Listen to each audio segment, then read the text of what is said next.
Bonjour à toutes et à tous, ici Louise de Louise Budget, j'espère que vous allez bien et que ce début de mois de mars commence bien pour vous. On est le 2 mars au moment où j'enregistre cette vidéo.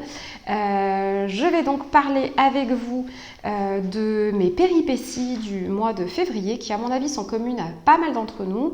Je vais parler du budget mensuel du mois de mars, mais surtout pour faire un focus sur le No Spend Challenge que j'ai décidé de mettre en place pour ma petite pomme sur 30 jours. D'ailleurs, j'en profite, si vous avez envie de le faire en même temps que moi, vous êtes les bienvenus. Et puis voilà, ça s'appelle un No Spend Challenge, ça s'appelle aussi un No Buy Challenge. Certains d'entre vous, j'en suis sûre, connaissent déjà le principe quand je vais l'expliquer, d'autres sont déjà adeptes. Bref, je vous explique ça dans quelques minutes, les avantages, les règles pour ce challenge, pourquoi j'ai choisi le mois de mars et quel plan d'action je vais mettre en place. Tout d'abord, pour commencer, alors là, ce que vous avez en face des yeux, ce sont on va dire mes fiches chouchou, c'est celles qui vraiment m'aident à tenir mon budget. Il y a le budget annuel et le budget mensuel. Le budget annuel, c'est ce qui m'a aidé, donc je l'ai présenté au mois de janvier dans une autre vidéo, mais c'est ce qui m'a vraiment aidé à comprendre ce que j'allais devoir absolument dépenser ou ce que j'avais envie de dépenser. Si je prends par exemple la catégorie vacances, qu'est-ce que j'ai besoin de mettre de côté par mois, tous les mois en 2022 pour pouvoir vraiment assurer à la fois les anniversaires, les Noëls, les taxes d'habitation, taxes foncières, la maintenance de notre système de chauffage qui tombe tous les ans, révision de la voiture, vacances d'été, etc. Donc le budget annuel complet, je m'y réfère quand même assez souvent, même si concrètement je me suis pris la tête à le faire uniquement au mois de janvier. De temps en temps, je jette un œil et vous allez voir, là, ce mois-ci, ça m'a été bien utile. Ensuite, j'utilise toujours mes fiches de budget mensuel que je mets à votre disposition gratuitement. Le lien est dans la barre d'infos.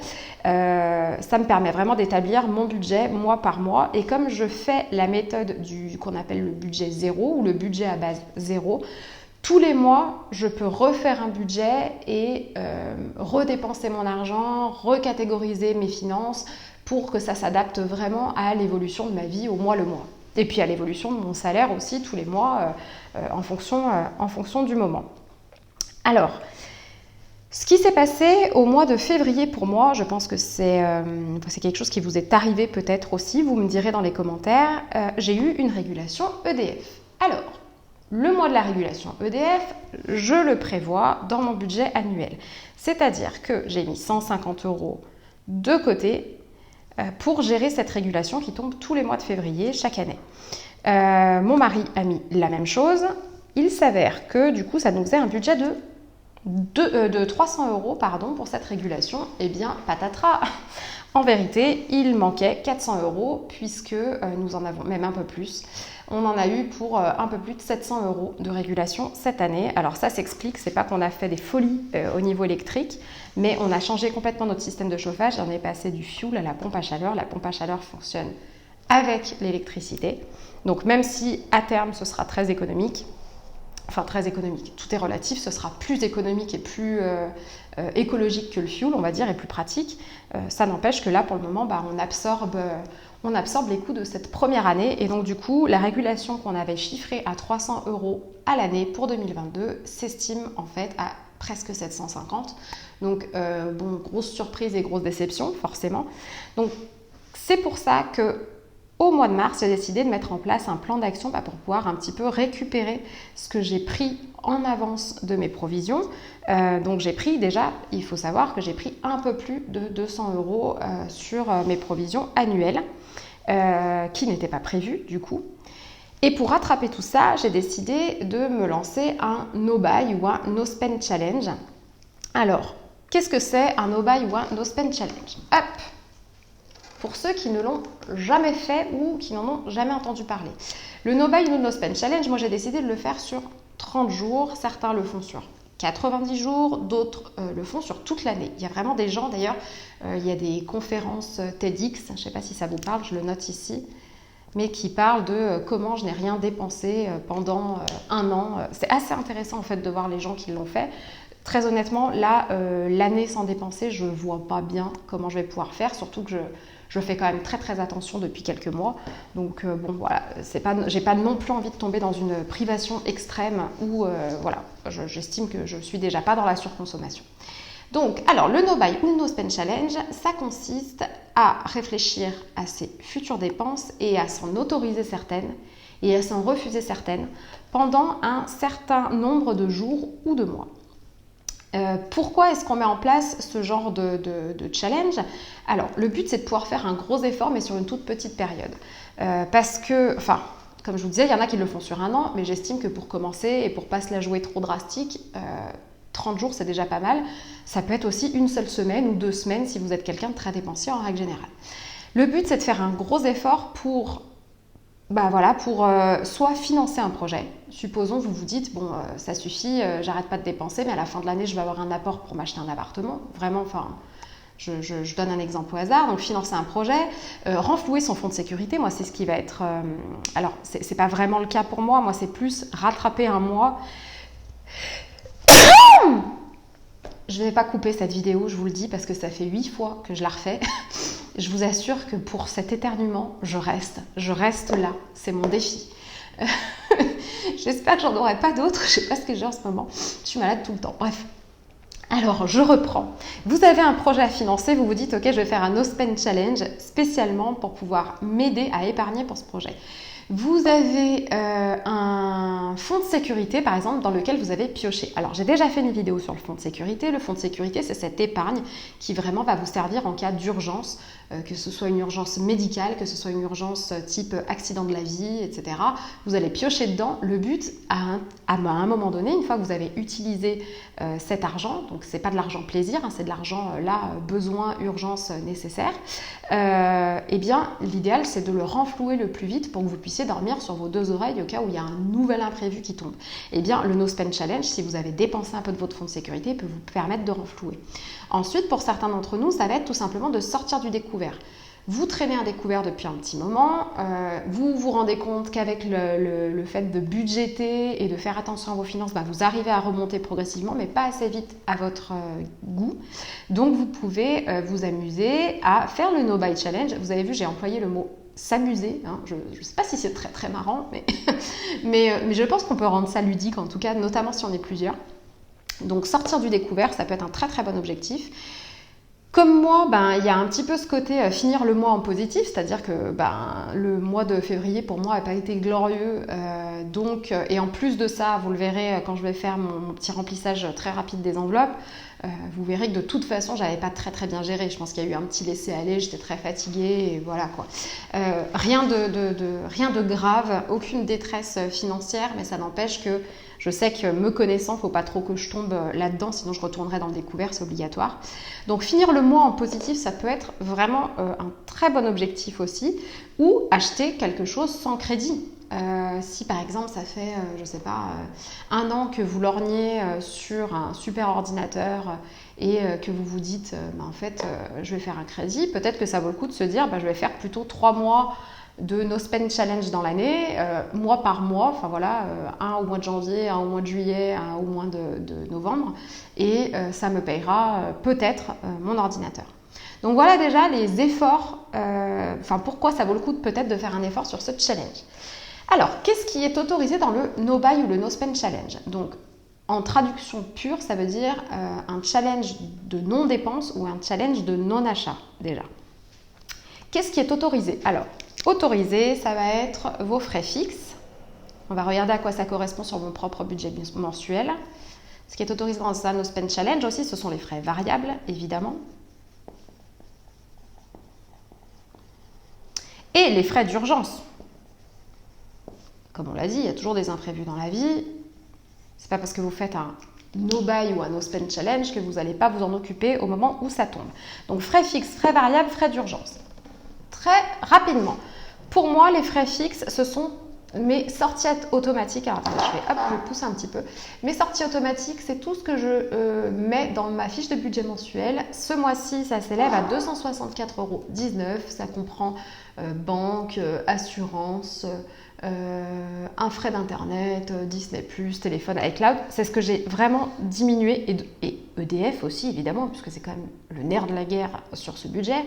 Là j'ai vraiment réduit un maximum, c'est-à-dire que j'étais quand même beaucoup plus haut, j'étais à presque 400 € quand j'ai démarré à budgéter au mois de septembre. Donc j'ai vraiment essayé de le réduire un maximum mes frais fixes et donc ils sont tombés à 260 euros. Ensuite, mes frais variables. Alors qu'est-ce que c'est que les frais variables? Eh bien dans mon cas, hop, ah oui, frais fixes évidemment, il y a aussi entre guillemets les dettes en cours, donc les 450 euros qui correspondent au crédit de ma maison, crédit de pompe à chaleur, crédit cuisine. Voilà, donc on est déjà pas mal. Et alors, en dépenses variables, il y a mes enveloppes. Donc, ce qui est bon de savoir, c'est que moi, je vais compter quand même dans mes frais fixes les fameuses provisions annuelles, donc les économies mensuelles que je mets en place pour gérer tout ce qui est déjà prévu dans l'année. Néanmoins, je regarde, ouais, j'ai tiré au plus bas, je ne peux pas faire mieux là pour le coup. J'en ai quand même pour 285 euros ce mois-ci de provisions. C'est des choses qui vont baisser, hein, parce que je vois par exemple, j'inclus la cantine de Lily qui est payable au trimestre. Ben voilà, il va y avoir encore des mois avec des vacances, il va y avoir encore des mois où je vais la récupérer un petit peu plus souvent à la cantine, elle va manger avec moi. Puis il y a le mois de juillet et le mois d'août où on ne va pas payer. Donc vous voyez, en fait, ça va se rééquilibrer sur les autres mois. Mais dans tous les cas, en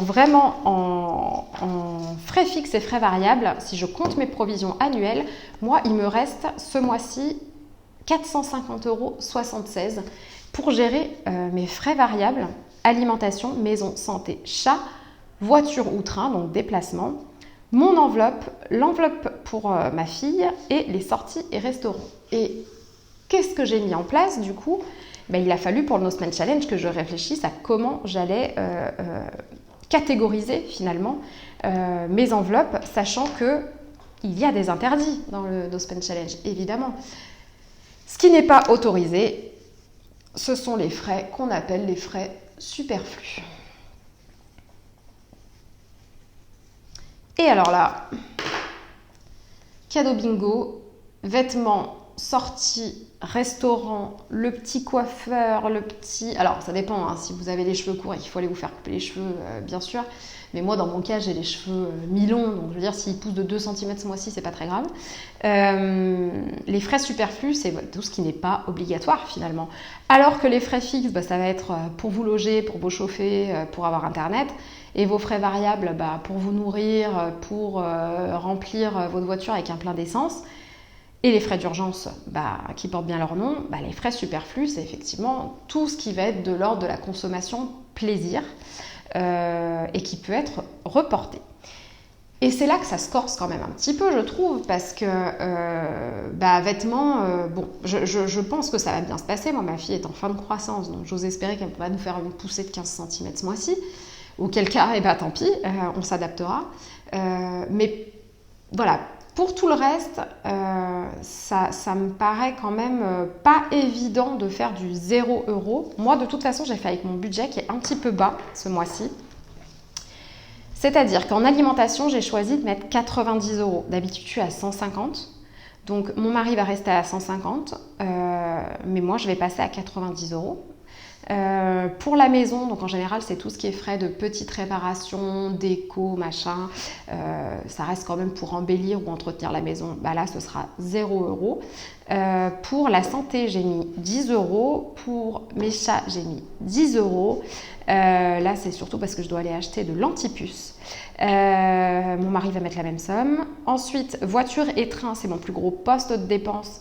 Je vais essayer ce mois-ci de jongler avec le train pour voir si ça me coûte moins cher puisque l'essence a flambé, c'est une catastrophe sur le budget. Donc ça va nous faire un petit 200 € par mois comme d'habitude. Mon enveloppe plaisir, bah, ce sera 0. L'enveloppe de Lily, ce sera 140 €, mais ça contient ses cours de soutien scolaire. Donc je lui garde une petite enveloppe plaisir quand même à l'intérieur. Je pense que ça va... J'attends la facture là, du soutien scolaire, mais ça devrait faire un petit 20 €, je pense. Et puis, sorties et restaurants, j'ai mis 0 €. Donc, c'est assez restrictif, mais en fait, de toute façon, j'ai un petit budget ce mois-ci. Donc, je ne vais pas avoir le choix que de faire extrême frugalité en alimentation et d'essayer de réduire petit à petit. Voilà, j'espère ne pas avoir besoin des 10 € de santé à voir. Mon conseil à moi j'ai pas le choix ce mois-ci on va dire, mais mon conseil à moi, si vous avez une marge de manœuvre un peu plus grosse que la mienne sur votre reste à vivre, je vous invite à vous octroyer quand même une somme minime, même 10 euros pour une petite sortie, un petit café à l'extérieur, une petite pâtisserie, parce que c'est quand même très radical. Voilà, moi je vais essayer, je promets rien. Et mon plan d'action, j'espère, va m'aider à tenir cet engagement. Mais voilà, je trouve que c'est quand même dommage de ne pas se faire plaisir. Si vous avez la possibilité de vous octroyer même une toute petite somme, faites-le. Le tout, par contre, c'est de ne pas le dépasser. Après, il y a une autre solution aussi, c'est de vous dire, bon, ok, j'ai vraiment un reste à vivre tout petit au mois de mars, où je veux faire absolument un autre spend challenge très très radical ce mois-ci. Eh bien, vous pouvez vous dire, ok, si j'y arrive, j'ai une petite récompense au mois d'avril. Et ça peut vous aider, à vous motiver, 2, ça peut vous aider à ne pas dépenser, à reporter peut-être une petite dépense. Voilà, il n'y a pas besoin de vous dire, ok, la récompense, c'est que finalement, je fais du shopping pour 3 mois. C'est de vous dire, je m'achète un petit truc ou je me fais un petit plaisir au mois d'avril pour me féliciter d'avoir fait des économies au mois de mars. Alors, pourquoi j'ai choisi le mois de mars? Vous l'avez compris, le mois de février a été un petit peu compliqué, mais au-delà de ça, j'ai réfléchi et je me suis dit que c'était une période dans laquelle, au niveau shopping, il n'y avait pas de gros événements, donc de grosses réductions, il n'y a pas de soldes. Voilà, tout ce qui est événements type Saint-Valentin, etc., c'est plutôt passé. Le mois de février était un mois avec peu de jours, donc le salaire est souvent inférieur. Moi, c'est mon cas. Donc du coup, je me dis, pour rattraper un petit peu ce côté un peu pauvre du mois de février, ça peut être l'occasion de moins dépenser au mois de mars et de retomber sur nos pattes. Et puis c'est un mois où il n'y a pas de solde, le mois de mars. Donc voilà, on n'a pas l'excuse de se dire, il n'y a pas de Black Friday, il n'y a pas de Cyber Monday, bref, il n'y a pas l'excuse de se dire, ok, si je dois faire des affaires, c'est en ce moment. Donc je me suis dit que mars était un bon mois pour ça. Et qu'est-ce que j'ai décidé de mettre en place? Alors, comme je vous le disais, je vais avoir un budget assez frugal. Moi, je ne vais pas du tout me faire plaisir. Comment est-ce que je vais essayer de réaliser ça? J'aime bien faire mon petit son de cloche, voilà, pour annoncer une nouvelle étape. Alors, première chose, dans mon plan d'action, j'essaye de travailler mon état d'esprit, ce qu'on appelle le mindset. Et c'est des choses que je pense, que j'ai déjà dit dans d'autres vidéos, mais sur lesquelles je continue à travailler. Il faut vraiment que je me mette en tête que dépenser, c'est pas un hobby en fait. C'est-à-dire qu'il m'arrive encore d'avoir le réflexe de « Oh tiens, cet après-midi, j'irais bien faire un peu les boutiques », comme si c'était une occupation en fait. Et c'en est une pour plein d'entre nous, et moi y compris. Donc pour ça, j'avais mis en place déjà à la maison des challenges gratuits. Quand je dis challenge, c'était plus tiens, ce soir, allez, on se fait des pizzas maison et on se regarde un film tous ensemble sur le canapé.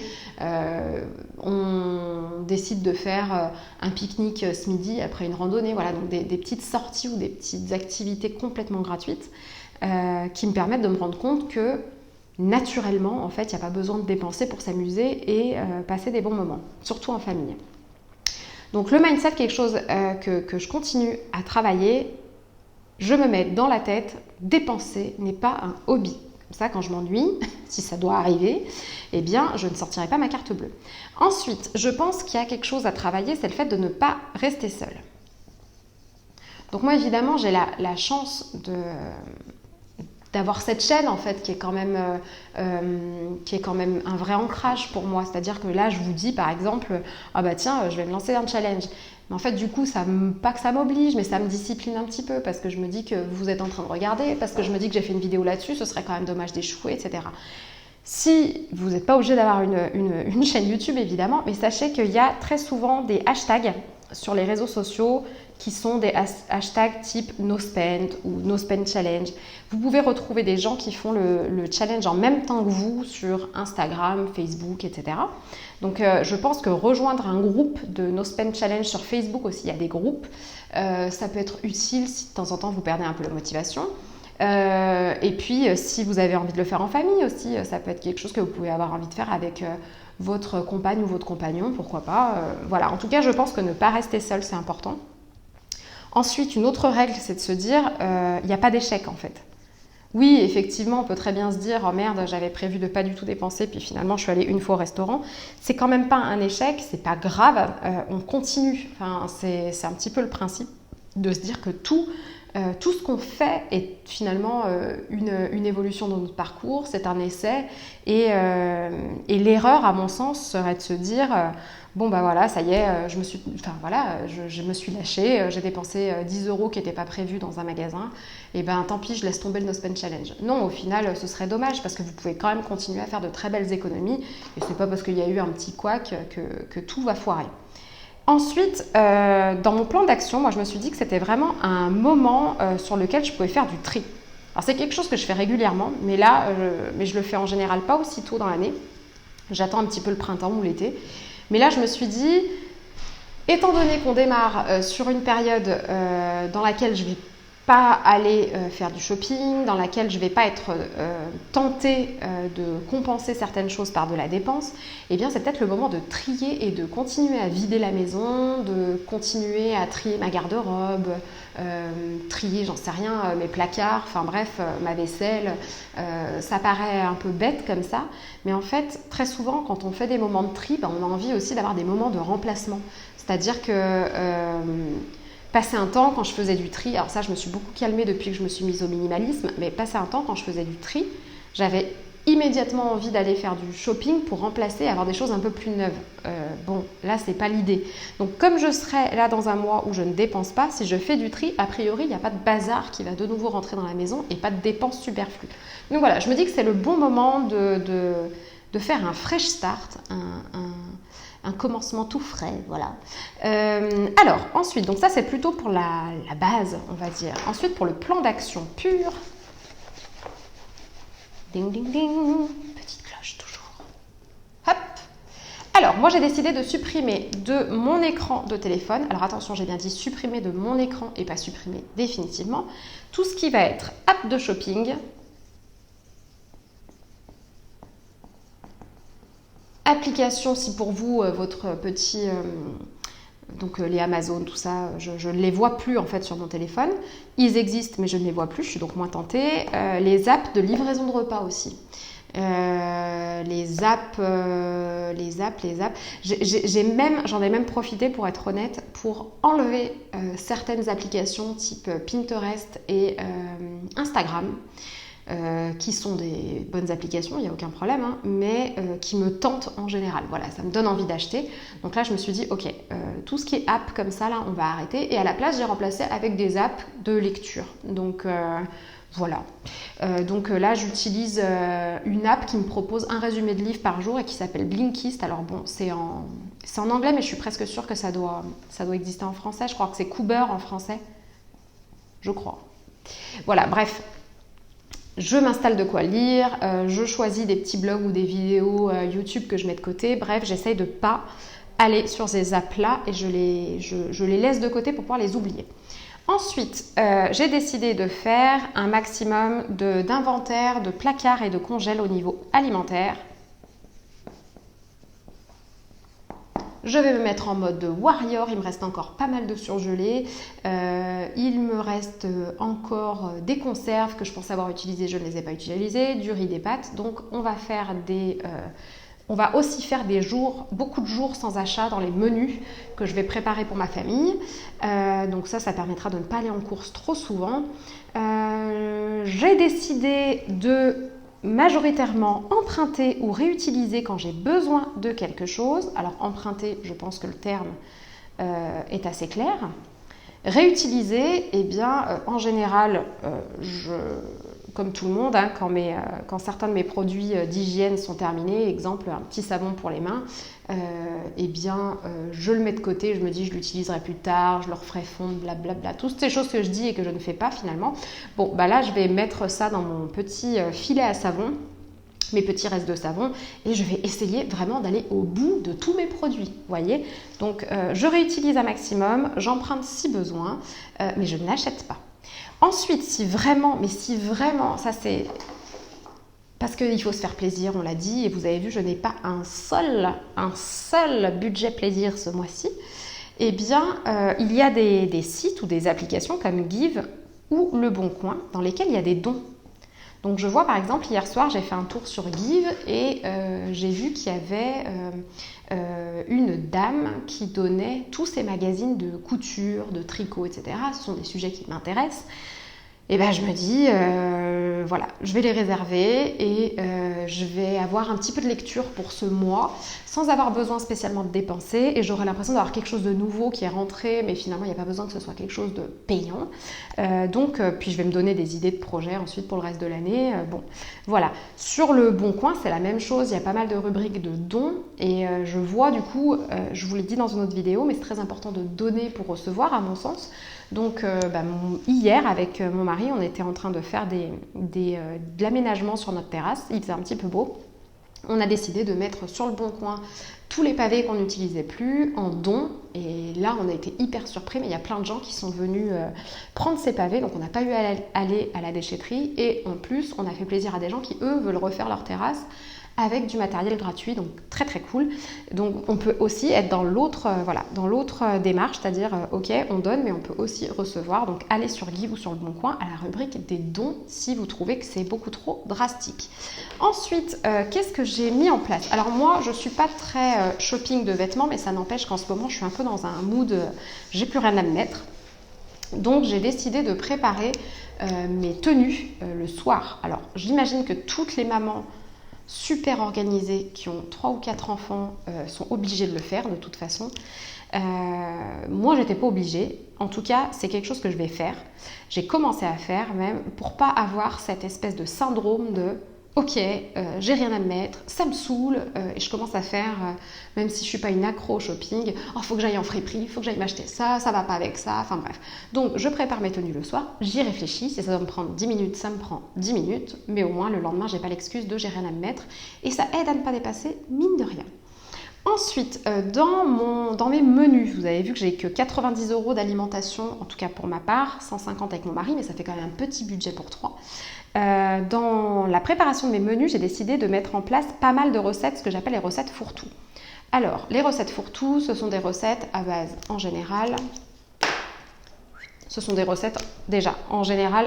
végétariennes parce que moins cher et parce que, comme je le dis souvent, c'est quelque chose qui m'importe. Après, je ne suis pas 100% végétarienne, donc je fais au mieux et c'est vraiment pas de ma part une façon de vous indiquer ce qu'il faut faire. Au contraire, juste au niveau économique, les recettes fourre-tout, pour moi, elles sont à base de riz, de pâtes, de pommes de terre et d'œufs ou de salade verte. À l'intérieur, je mets tous les restes, pas en même temps, hein, mais je choisis, je varie. Donc je vais faire du riz poêlé aux légumes, je vais ensuite faire un riz cantonais, je vais ensuite faire des pâtes aux petits pois, le lendemain des pommes de terre, j'en sais rien, des pommes de terre avec du tofu caramélisé. Ensuite je vais faire, pour les œufs, je vais faire soit un peu à l'israélienne, je vais faire des œufs dans du... C'est pas du tout israélien, c'est iranien, pardon. Iranien, des œufs dans les épinards avec les oignons, etc. Ou des omelettes dans lesquelles je vais mettre des restes de légumes. Donc je ne jette absolument rien déjà de base, hein, ça c'est un truc que je fais très très attention. Mais là en plus, ces recettes fourre-tout, j'ai pas à me poser la question de tiens, qu'est-ce qu'il faut que j'achète. Je suis plutôt sur des produits de base qui coûtent vraiment pas cher et je fais des rajouts de légumes ou de produits frais ou de restes ou de boîtes de conserve que je vais diviser en 4 ou voilà, peu importe. Bref, recette fourre-tout, ça va être dans mon plan d'action. Et alors, est-ce que j'ai oublié quelque chose? Eh bien, je ne crois pas. Voilà le plan d'action. Alors, dites-moi si vous avez déjà fait, ça m'intéresse parce que moi, j'en ai jamais fait un aussi long. Est-ce que vous avez déjà fait un No Spend Challenge dans votre vie? De combien de temps? Qu'est-ce qui était le plus dur? Est-ce que vous avez l'impression d'avoir réussi ou pas? Voilà, donc moi je suis très très intéressée par tout ça. Et puis je continue à répondre à vos commentaires. En général, je me garde 2 heures ou 3 heures dans la semaine pour répondre à tous les commentaires. Donc j'ai toujours un petit peu de retard sur les précédentes, mais j'y réponds. Je finis toujours par répondre. Et enfin, alors très rapidement, je crois qu'on ne va même pas faire un vrai remplissage d'enveloppe parce que comme vous avez pu le constater, alimentation, je gère en CB, je suis à 90 €, donc il n'y a pas de billet. Maison, j'ai mis 0 € ce mois-ci. En santé et en chacha, j'ai mis 10 € de chaque. J'ai pas réussi à obtenir de billets de 10 euros, ça m'agace. Mais c'est pas très grave. Voilà, je les diviserai, j'irai chez ma petite boulangère. Voiture train 200 euros, c'est géré en CB. Les dépenses de ma fille, c'est géré en CB. Pour moi, 0 euros pour les sorties. 0 euros. Donc autant vous dire que pour le remplissage de mes petites enveloppes, j'ai un billet de 20 euros que je vais devoir diviser en 2 billets de 10 euros et ce sera terminé. Voilà. Bon, alors, voilà, moi ça m'intéresse de savoir si vous allez vous lancer au mois de mars avec moi. Sinon, si vous vous êtes déjà lancé, si ça vous intéresse, ce qui vous paraît compliqué, ce qui vous paraît facile et comment vous y prenez. Parce que vraiment, vous êtes ma plus grande source d'inspiration pour ces vidéos. Dans tous les cas, je vous fais, comme d'habitude, je vous fais des bisous. Je vous remercie d'être de plus en plus nombreux et nombreuses à me suivre, à commenter, à interagir. Et puis, ma foi, prenez soin de vos petits sous et prenez bien soin de vous. Ciao, ciao!